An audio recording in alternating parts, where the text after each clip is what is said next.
सिंह राजपूत की हत्या के बाद कई चीजें बाहर निकल के आई हैं। कुछ मैंने इंटरव्यूज पढ़े हैं, कुछ डायरेक्टली भी बात की है। तो उनके पिताजी का कहना है कि वो फिल्म इंडस्ट्री में हो रही टेंशन के करके बहुत ज्यादा परेशान थे। अभिषेक कपूर जिन्होंने उन्हें लॉन्च किया, उनके साथ हाल ही में एक फिल्म की है केदारनाथ। उनका कहना है कि it was a systematic dismantling of a fragile mind. Ankita जो उनकी लॉन्ग टर्म पार्टनर रह चुकी है, उनका कहना है कि वो सामाजिक रूप से की गई अपमान और बेइज्जती नहीं सहन कर पाया।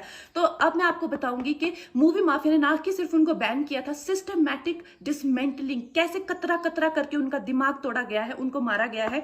तो ब्लाइंड आइटम आप इसलिए लिखते हैं क्योंकि आप जब झूठ लिखना होता है, आपको के अगेंस्ट कोई लीगल एक्शन नहीं लिया सकता क्योंकि आपका तो नाम ही नहीं लिखा, मगर उसकी जो डिस्क्रिप्शन होती है, जैसे मेरे बारे में लिखा जाएगा कि जिस लड़की के घुंघराले बाल हैं, जिसको नेशनल अवार्ड मिला हुआ है, साइकोटिक है, इस तरह से जो कि मनाली से डिस्क्रिप्शन पूरी दी जाएगी मगर नाम नहीं लिखा जाएगा।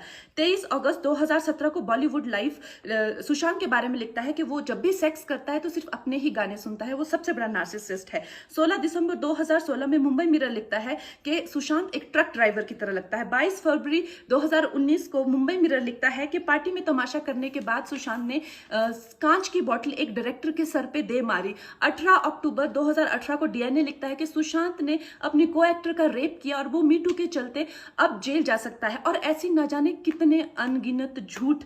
और ये जो बुद्धिजीवी जर्नलिस्ट हैं, ये जो चील कौए गिद्ध हैं जो मूवी माफिया के पाले हुए हैं, ये इसको मेंटल इमोशनल साइकोलॉजिकल लिंचिंग को जर्नलिज्म कहते हैं। मेरे बारे में आज तक जो भी कहा गया मैंने कुछ नहीं कहा, लेकिन जब एक स्वतंत्रता सेनानी के खिलाफ गंदगी लिखी गई, मैंने उस जर्नलिस्ट को कॉन्फ्रंट किया। आपको पता है उसी रात 4 सीनियर जर्नलिस्ट ने मेरे खिलाफ एक गिल्ड बनाई।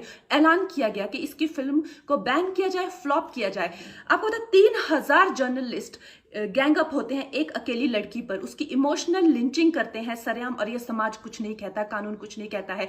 मैंने उन पे केस करने की कोशिश की मगर 1 महीने बाद वो गायब हो गई, मेरी फिल्म रिलीज हुई, गायब हो गई। तो मेरा कहने का मतलब ये है कि अगर ये समाज जिस अन्याय की बुनियाद पर खड़ा है और कभी आवाज नहीं, आप ये पढ़ते हैं, चटकारे लेते हैं, कभी आपने सोचा है कि कभी नेपो किड्स के बारे में ये क्यों नहीं लिखा जाता है?